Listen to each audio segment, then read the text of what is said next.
प्रचलित कथा के अनुसार पुराने समय में एक अपने रथ से अपने राज्य में भ्रमण कर रहा था। तभी रास्ते में वह एक भिखारी आकर रुका।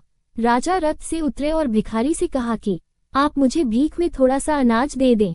मेरे गुरु ने कहा कि आज मुझे किसी भिखारी से भीख लेनी है, वरना हमारे राज्य पर संकट आ जाएगा। इस उपाय में मेरी मदद करें, कृपया मुझे भीख दें। राजा से ये बातें सुनकर भिखारी हैरान था। राजा को वह मना भी नहीं कर सकता था। उसने अपनी झोली में हाथ डाला, मुट्ठी में अनाज लिया और सोचने लगा कि इतना अनाज राजा को दे दूंगा तो मैं क्या करूंगा।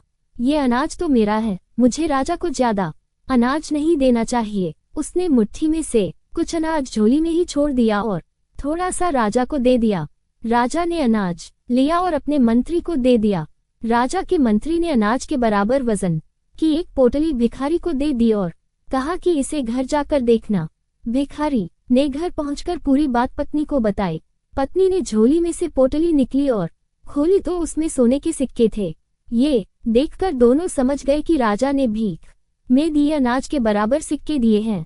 भिखारी को और उसकी पत्नी को पछतावा होने लगा कि उसने दान देने में कंजूसी करके बहुत बड़ा नुकसान कर लिया है। ज्यादा अनाज देता तो राजा ज्यादा सोना देता, इससे उनके पूरे जीवन में गरीबी दूर हो सकती थी।